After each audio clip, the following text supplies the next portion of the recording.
Okay, I think we're good.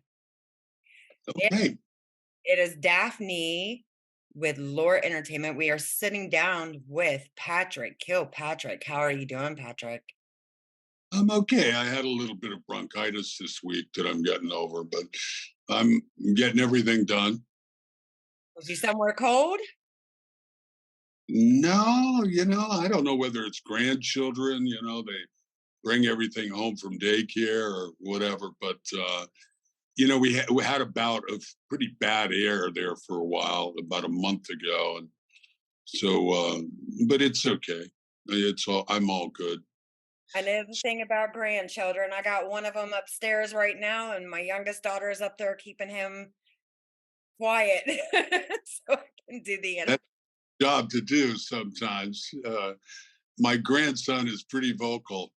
So he's yeah. about 11 months now. And Oh, and I've got two granddaughters that are really a delight. They're all delights. I actually love kids and I love having them, but you better have your energy in order whenever you're around them. So, but all good, all good. yeah, Uh, during the day, tequila at night. we're working on it. That sounds like a great idea. It's Saturday night. We're working on a script for a director that I've sort of assigned to a project called Flight 2222. And so he's given us some notes and we're going through all of that. And that's what we're doing this week. Crazy busy. Yeah, always. The thing about producing, directing, acting, writing, there's always something going on. And fundraising, of course, and all of that. So, how long have you been directing and producing? Well, in the early years of my career, I directed stage in New York, and I had the privilege of being an assistant director to a fabulous guy named John Tillinger. This was in the mid '80s in New York, on Broadway and off Broadway, and the West End of London and regional theater, and then. I did some directing of stage productions with a company called Divine Theater. The film stuff has been, uh, I'm in mid production now with an action film that I wrote and am acting in and producing with a great cast called Dying for Living, and I'm directing that. I'm really I like doing it. I mean, there's probably on Dying for Living, there's probably four guys who could direct the movie right there. The cinematographer, Stefan Olsen, clearly, I can see you're going to hear about him directing in the days ahead. Jacob Bressler, who's the line producer, has assistant directed and directed many low budget films that I've acted in, so he could step in at any time. Raffaello, my producing partner, has directed many times things. And Art Camacho, the stunt choreographer, is a working director as well. So I'm in good stead. I really, on this one, just have to step in and some acting values and that kind of thing. It's pretty easy. Those guys know how to rip along, and I can just sort of allow it to happen. Um, so I've been screenwriting and directing for maybe 10 years now, on and off.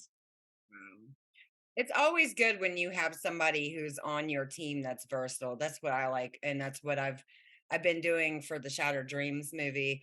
I've got Michael Givens is the cinematographer, and he's a legend. And then I've got Christina Triagoff. I can never pronounce the last name. And she's directing, but Chuck Borden's on board. He knows how to direct. I've got Sud, he can do it too. So it's always good because you never know if something happens, you know, you got Oh somebody yeah. to step in. It's Well, the productions are so rigorous, and the time involved is so compressed, as you say, um, that I mean, there are a couple of times I literally had to fall asleep with Dying for Living, but I could know that Art and Stefan were going to be able to cover a couple of scenes and get it done. And yeah, or perhaps you're in a car and there's not enough room for the director and the cinematographer and the driver and the cast, so you can let them wing it. But yeah, this team is crazy. They're crazy talented. I'm very blessed, and the project is really turning out really, really well. So we're starting our Kickstarter campaign for the finishing funds for that one on August 26th. So I've been recording a lot of videos for that with the cast to launch all of that, because we've got some money that we've still got to raise to finish it and get it across the finish line. Yeah, that's what a lot of people don't understand about this business. And I try to make this clear to people because they think once they put a script in a producer's hands that it's going to be shot in like a month. And that is nowhere near the time limit that we need to be able to do what we do, because you've got it's going to at least take a couple years, 2 3 years, but it's astounding, that these people think that stuff just happens overnight. And that's what I try to explain to people. Like The Wolf of Wall Street, that movie took 11 to 12 years. The first Avatar movie, I believe it was 12 to 13 years. And Hmm. I'm sure Cameron's been working on the other Avatar probably since he stopped the first one came out. And it's not an overnight process. It's a long drawn out process. And the people like us, the producers and people that are handling writing and everything else, we get a headache, because we're doing this every single day where people can take days off. We cannot, you know. Yeah, it's a soul killing process if you allow it to be, and sometimes you just have to step away from it and have a good sense of humor about the whole thing. But you're absolutely correct. So many people come to me and they've finished a script, and that's a significant milestone, and that's a powerful place to be. But I operate in a world where people don't even read scripts unless they want to. So we create strategic visual presentation materials that make people want to read the project. Um, you have to put together all of the numbers, all the casting that's involved, and lining up the financing, and that takes a long time. And even working 7 days a week at it, it takes a lot.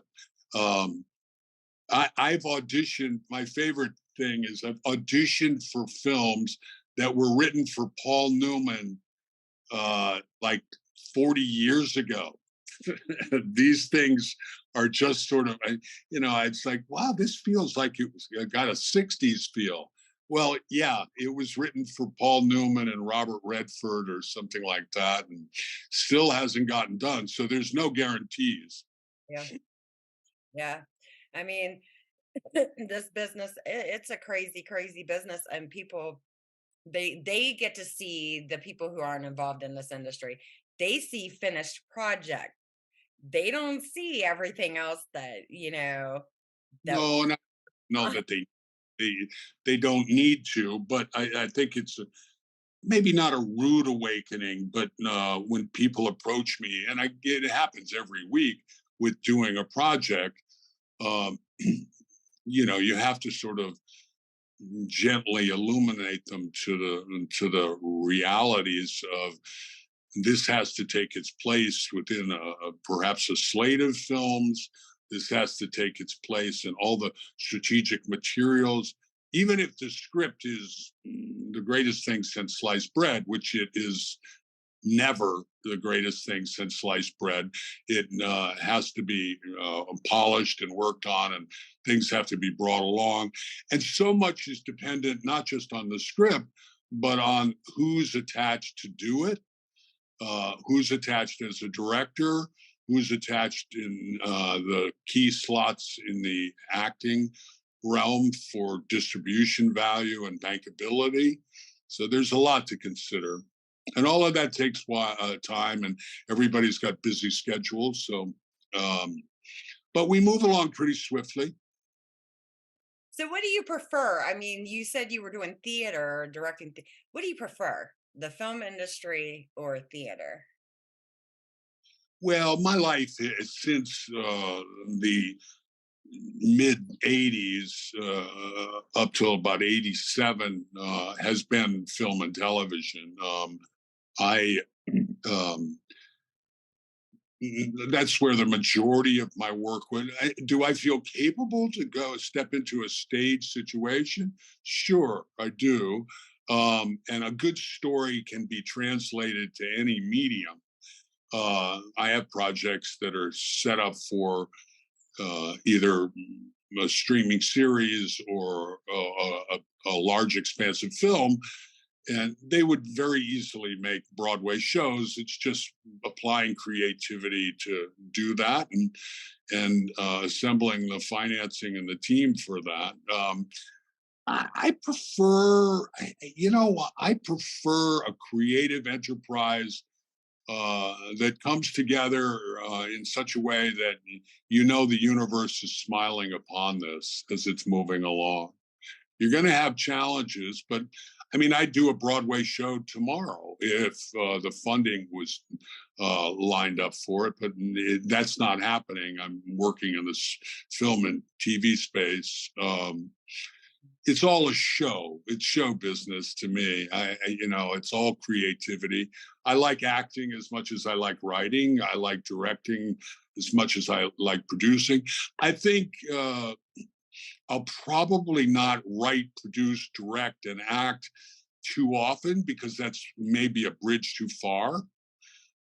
Right now, I'm attaching other, you know, uh, financing entities like to see a director attached to a project who's done something in that economic space. If it's $11 million, they want to see somebody who's done an $11 million film. So I'm old enough and matured enough and not attached to the ego of directing so much that I'm happy to have another director come in and work on something, as long as it's a collaborative situation where you're inputting on the aspect. I'm not telling people how to do a film. I'm just saying, maybe we ought to take a look at this aspect and this. I think by the time you start, you're all on the same page anyway on a lot of levels. But at least so far, I don't think I'd hire a director unless we were on similar creative footing. Yeah. On the same level? Well, maybe not on the same level, but understanding what we're trying to accomplish with the film or the TV series. So that said, these people are really gifted. So uh, it's a collaboration. That's what people really. It's not a dictatorial situation. Least of all for me. Everything we do improves by collaboration. It's not the uber auteur telling everybody else what to do. So sometimes that situation works, but uh, I mean, like I'm doing Flight 2222 with Darren Sarafian. I'm not going to tell Darren how to direct a movie. He's been the chief executive producer and writer and director of House. I've done work as an actor for him on Death Warrant. He worked on Lost, so he knows what he's doing as far as a director. My job then becomes as a producer to make sure that he has the resources that he needs to get the film done and it's scheduled properly and it's all done well. I miss that show, House. I used to Yeah.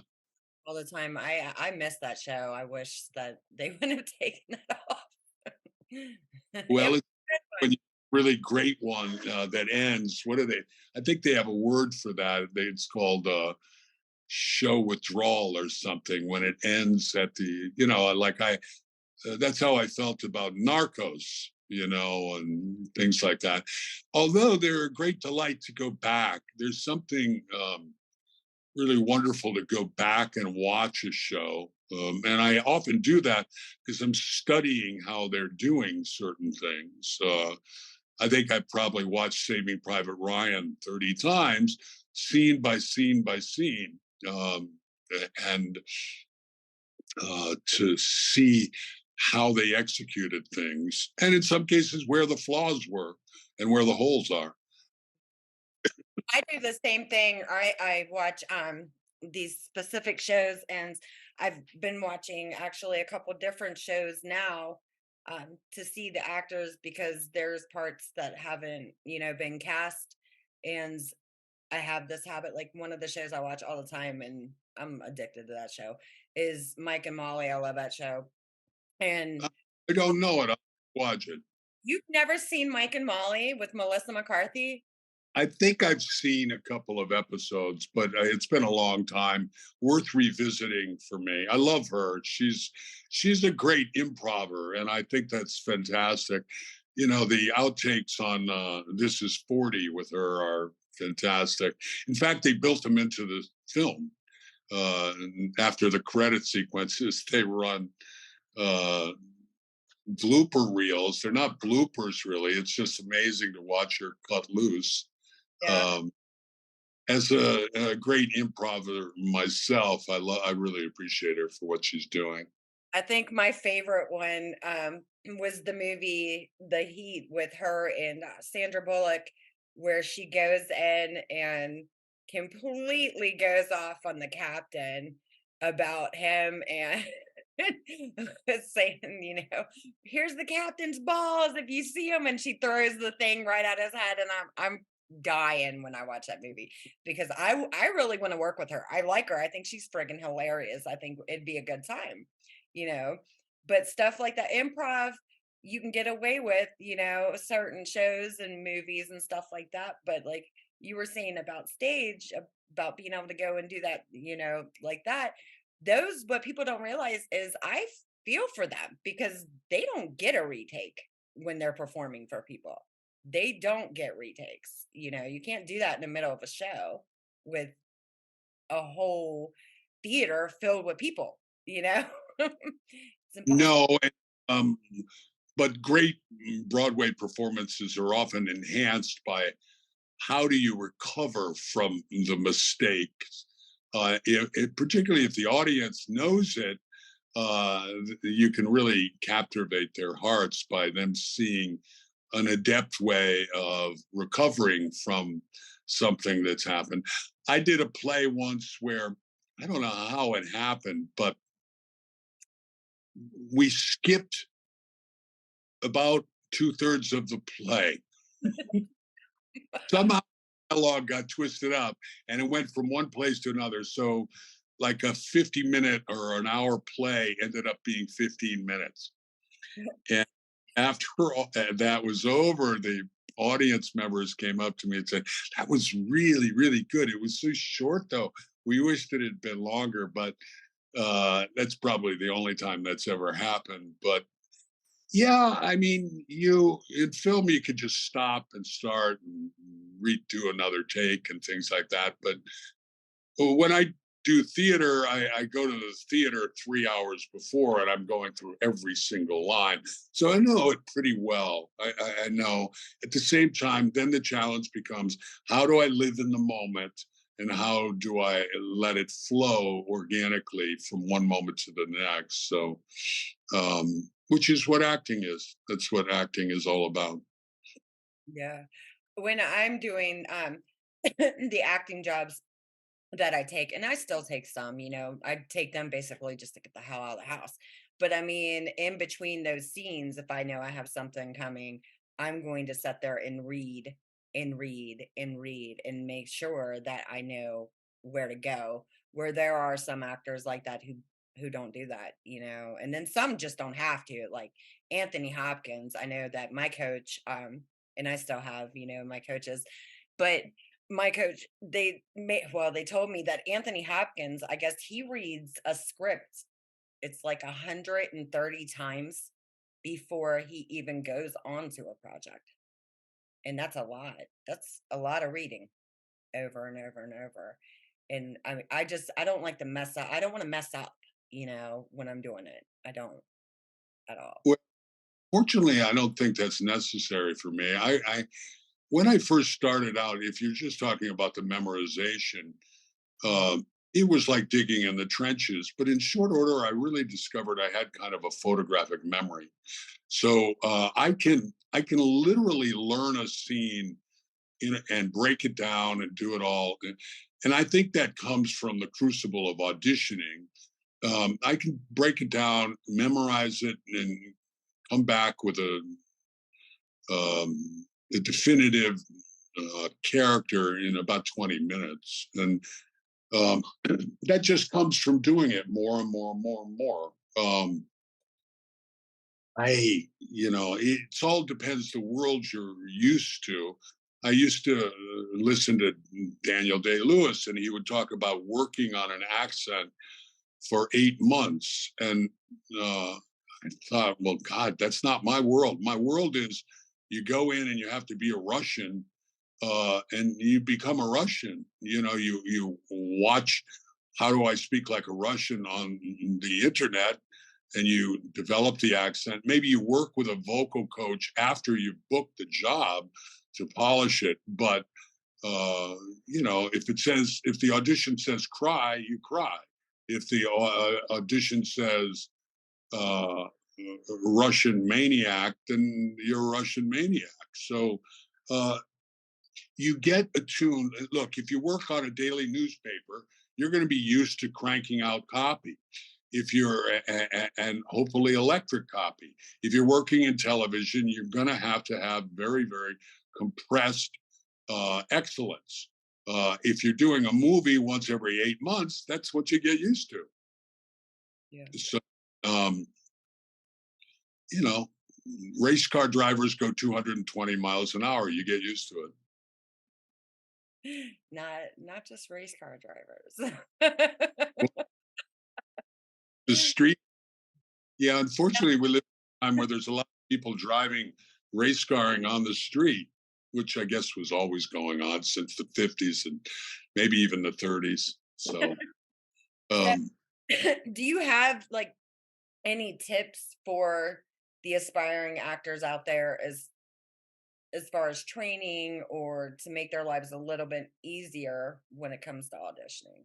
What would be your advice or a tip? well, there's so much, and I've taught in classes at length, but every aspect is important. But let's see, broad strokes, the worst thing that the hardest thing for a lot of young actors and young writers and young directors and producers is that they really don't know where excellence lies, either in a school or, but the truth is, it's in front of you all the time. If you look at masters, I call it communing with masters, and watch how Steven Spielberg does stuff, or how Michael Mann does stuff, or how uh, great directors of the past, John Ford, how did they do things? And how did they light scenes? How did they transition from one scene to another? The same is true of any endeavor. That doesn't cost you a lot.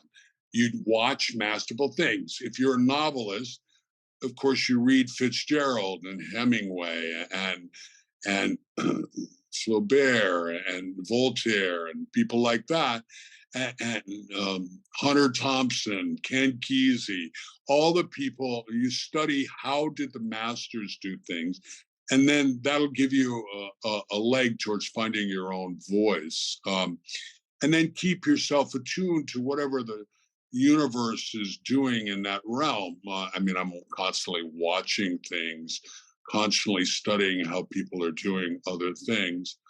And after a while, you'll develop a storytelling thing, which applies to all these disciplines: acting, writing, directing, producing, that allows you to intuitively know which way to go. Um, a lot of people come to Hollywood or acting and these disciplines without really understanding excellence where it is. And so you can save a lot of time by finding where excellence lies. Watch people who were brilliant at what they were doing.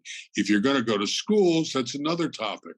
There's A-list schools and there's less good schools, and there's every person is different because people are a certain age, they're a certain economic, uh, they've got certain economic resources.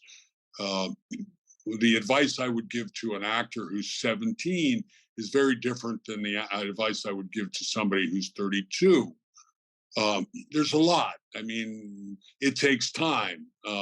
You can do a lot of things swiftly. As far as auditioning, you need to make auditioning masterful because that's the key to getting work. Um, I don't do it too much anymore because mostly I get offered work, and I'm running a film company and script writing and things like that. And the crucible of auditioning takes time. Uh, um, but there are ways to show people. There are techniques. I can do it pretty quickly and to show people how to do it. If anybody was interested, they should just contact me and I'll try to set them up with a methodology. It really only takes about 6 months or maybe a year, depending on how you apply yourself, to be able to really accelerate your life if you're going to the sources of excellence in what you're doing and you're applying drive and creativity to what you're doing. Um, so everybody, look, I had coaches, I had mentors when I started out. Everybody needs that. Everybody needs to be guided towards things.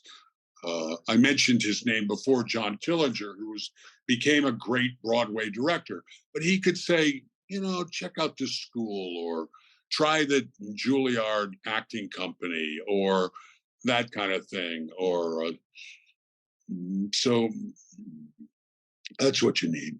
I agree. I mean, as far as training, yeah, I believe in the training. It's also people don't even realize they get a lot of training from watching, the movies, or even if they have to watch it just a couple of times just to get a feel for it, because some people they're not good with reading on paper all the time, or and they'll sit there and figure out, well, how I can't connect with this character. Well, if you watch something, yeah, that's similar, there you go. Or even if it's happened to you in your own life, use it. It's going to put you where you need to be. But then they always want to second guess themselves, and usually when you're second guessing yourself is where you go wrong, I think. And if you don't cover all the steps, the way I do it, and it's different for a lot of people, but there are certain steps you take with material to understand how to achieve what you're doing. And if you take those steps and you work them, you're gonna get it. Um, and then you have to sort of like, the metaphor we use is you fling those cards up in the air and you operate from the moment. But all that back work that you've done enriches what you're coming out with. People aren't specific and personal enough about their preparation for audition, and that's where they would fail. Um, so there are little techniques. There are techniques about memorizing lines. There are techniques about making things personal and specific, both in subtext and in the landscape of objects and places and things that are in a particular scene. This is all very great stuff for a director to know. It's your show being called The Director's Corner. It's vital that actors know about directing and producing and writing. It's vital that directors know about acting and writing and producing. It's vital for a producer to know all of those things as well. So it's really a four disciplined endeavor to create yourself as a storyteller. I agree. I definitely agree. So after you finish up this film, do you got any others lined up that you're going to be doing? Yeah, well, like most producers and creative people, you're never just working on one project. So we've got a whole slate of really great films. One is with Network, and we're set to turn that into a 10-episode series. We have this other film I'm working, Flight 2222, with Darren Sarafian. Uh, you go out, it's kind of like being a journalist, which I was in the beginning. You have ideas, a slate, and you go out and you meet development executives at a studio or a streaming service or high net worth individual. They don't respond to every one. They'll respond to one. So you end up focusing on that one with them. But you're dealing with many different entities. We have about 6, 7 projects that are all in um, various stages of coming to production. Everything from mid production and nearly finished to they're all pretty. A lot of heavy lifting has been done. They're all in advanced development, and casting is another big thing. I have like 5 casting people working with me, providing us with lists just so we can have conversations with financial entities and development and production executives who would be potentially in the movie. Then you've got the whole negotiating process with all talent and all of that. So, Let me ask you a question as far as casting. And I don't know if this happens to you, but this happens to me all the time. And it's annoying. What are your thoughts and your opinions as far as people submitting to you for roles on Facebook or anywhere else that is not yeah, the right? I take it from anywhere. I've been cast in full films just by people calling me on social media, and that's perfectly legitimate for me. Um, uh, I talk to 1 or 2 or 3 people a week who have contacted me through social media, whether it's to talk about consulting on a project or raising money on a project. And I have to square them away that this is how we are doing things. I don't have any adverse effect with people contacting me via social media. Um, you have to go out in every direction if you're going to launch a career and maintain it. So certainly, I don't think there's anything.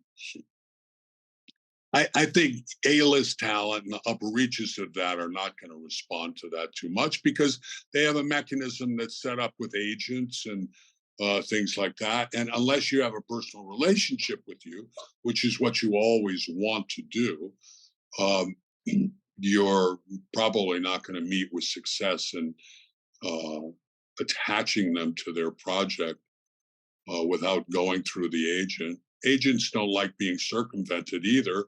And so that's something you have to be wary of doing. Yeah, I mean, it it didn't bother me in the beginning when people were submitting because I would go through, what they were sending their materials and stuff like that. And if I felt like that they fit, then we'll talk. But when it was becoming a habit and I'm talking 20 people, you know, in a day, if not more, just hitting me up through a messenger. And me personally, for the movie that we're working on, I've been doing so much on my own, and I've brought in more people now, to where I'm just at the point where I can't do the casting anymore. It's gonna have to fall on somebody else because I'm doing so much, and there's only so much one person can do. Same as, people will approach you on social media, but there's a time where you have to hand it out, and they just have to deal with those people directly. It's Oh, too. well, casting directors are fantastic because you're right. You have to delegate to other people. Um, I mean, my wife is very adept at casting, but she can only supplement what a great casting person can bring to widen the universe that you're dealing with. So I take it for everything. We get much more composers and musical people coming through social media than any other form. And I'm grateful for it because they're incredibly talented, these people. So we just file it. And when we are at a step where we're trying to put a score together or something like that, then we pull them out. And I respond and I say, you're clearly very talented. We're not at that point just right yet. Or in the case of I'll turn this person over to the casting person so they'll go on the list so that we can get back to them when the point in time is perfect for that, addressing that issue. Yeah, I do the same thing. I'll put them in a file, future projects or, possibles or music scoring.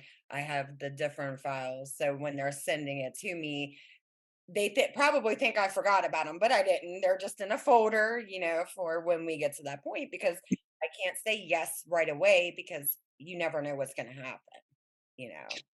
Yeah, I mean, I think people finding work is a very noble thing. And so I try to do what I can to facilitate that. I think helping people to find work is one of the great benefits of actually having a team. There's nothing I like better than being able to provide people with jobs um, to do creative work that they can sustain their families and things like that with it.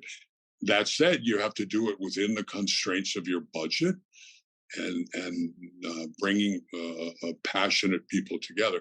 If anybody really saw how movies and films, how cataclysmically fast they were cast, they'd have a greater understanding of this. If the money drops from a project, you're often writing, uh, casting, producing, getting locations, accommodations, everything else. And yes, you have a team, but you're doing that all very, very quickly. And then sometimes people who are perfect for things go right over your head and you're good buddies with them. But things are happening so swiftly once that money drops uh, that you go, oh my God, how could I have forgotten that person? But that's how it happens. I agree. I definitely agree with you on that one because You try I to go ahead. just try to minimize that so that get the right person. That's the central thing for all these activities, whether you're a director or producer, get the right people to assemble around the project so that they can do their job brilliantly, whether it's wardrobe or makeup or hair or glam. I call it glam team. Locations, props, get really good people so that you're not going to have any more issues than you need to have. Yeah, because I mean, it's overwhelming sometimes, especially until you get your team into where they need to be. It does get overwhelming, you know. Well, the biggest challenge, in my career, in the last couple of decades, production schedules have become so compressed that I think, to some extent, which is one reason why we're looking for money to finish Dying for Living, is because it was impossible to finish 11 pages a day and still get quality to what you're doing. Maybe you're going to get 5 or 6. And that's hustling. That's heroically hustling. So, but that's what you're fighting against all the time. So there's really no space for drama or difficulty or anything like that there. There's just, you've got to hustle along. Um, and me personally, I am, quality of the endeavor is the most vital thing for me. What's the point in doing it if you're going to end up with a piece of schlock or something that's is not as high as you can get it? so many people at the end of a production, you're talking, oh, well, if I had had more money, oh, if I'd had more time. Well, that's valid, but it's not something you want to really fall back on too much. You want to be able to deliver the goods. So, And to make it, basically to get it to perfection, it does take time because you don't want to screw up. You don't want to screw up the first. You don't. You're losing money, you're losing time. So just take your time and make the product. So, you don't look, goofy. I'm trying to figure out a word to say this that won't make people mad, but just it takes. well, I think anybody realizes how many decisions go into a particular day in production. Um, Literally, you're talking maybe 40 or 50 decisions sometimes in the first 5 or 10 minutes of the day. And if you're jumping around, I mean, because rarely are films filmed in sequence now. They don't start at the beginning and go to the end. You're jumping around. Is the fire trucks, are they coming in? If it rains, happens, what do we do here? And oh, this one has COVID today, and that one has to go to Seattle be in another film and that kind of thing. So you're really, production is really jumping around a lot. So Yep, and then we get to sit there and keep track of every single piece that's already been done. So we make sure we're not missing anything when it's time to put it into post production. It yeah, is. you have that in your head as you're going along. Yeah. So, Here's the overriding thing though, and this is what I've learned. Whatever happens is for the good. You know, one actor getting COVID sounds cataclysmic, but it's going to end up being for the good of the project, because you're going to make an adjustment. There's no sense in getting crazy about it because, okay, it's like fighting a war. Okay, this is what we have to do, and this is what we have to do. And you make the adjustment. And there's a great sort of Zen like peace that happens after that when you realize that this is going to be madness. So we're going to need to really just catch our breath and move on in that way. And it's going to end up resulting in a better film. so I ask everybody this: do you have a personal motto that you live your life by, or quote, should I say? Well, at this point, it's not worth it getting angry about. You know, nothing is worth. Um, and rarely are things helped by you getting angry about something. Now that's hard to do. I'll give you an example. Yeah, where I live, we've been slowly beautifying the gardens. It makes me feel good. The flowers are really nice, and it's beautifying where I live. Well, we photographed the pool guy rinsing the filters from the pool in the shrubbery and the flowers. Of course, we've been wondering why everything was dying. So I was pretty angry about it because it comes at the end of a long line of the owners of where I live not doing their part to preserve and to have do their part to preserve a landmark building. So, but it's not worth getting angry about. It's something that you've got to deal with from security and strength rather than anger. Um, and sometimes in no uncertain terms, letting somebody know they shouldn't be doing that. But the key is success, not venting of vitriol. Um, Yeah. be cool. There's an expression in real estate that realtors have saying houses don't bleed. Well, movies don't bleed either. You know, it's life and death, but it's not something that you need to. Uh, the fact that a ball cap is missing from somebody's costume, and you have to pick your battles too. Yeah, sometimes I mean, I try not to be one of them people who vent, but when I have to vent, I have just it's probably like 3 or 4 different people that I just call. That way there I can just let it out and move on. If not, you'll go crazy if you don't. Right.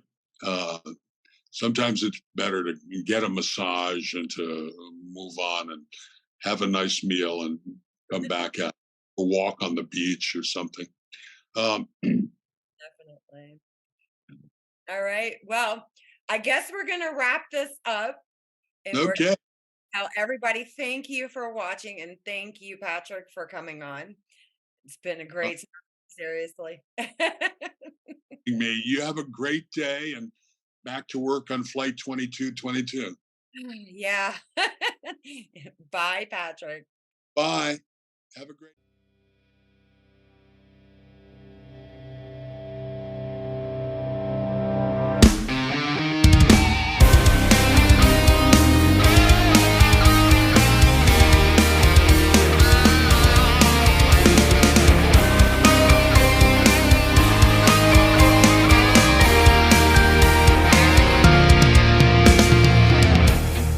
I remember all those nights when I'd sing you to sleep, and the memory of your beautiful face, oh so sweet. My darling, won't you tell me you'll stay forevermore? And baby, all your cutest kisses I adore. Don't you miss feeling alive? All those nights where we laughed till we cried.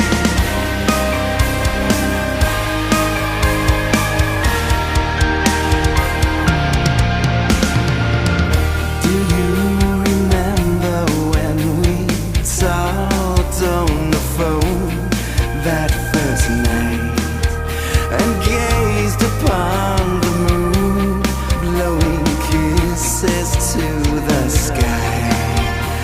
Darling, all our lives we've been lost and so alone. But baby, in your arms I have finally found my home. And I've never felt so alive. Meeting you brought my heart back to life. In a world so cold and so tired, your puppy eyes set my soul on fire.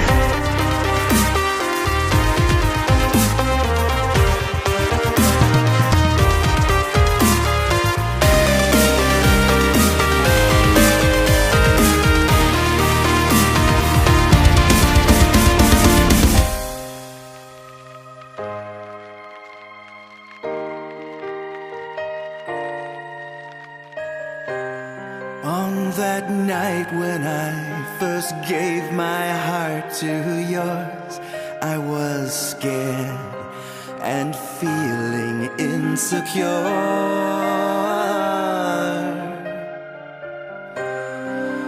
You told me, my darling, even on your darkest days, you'd always reassure.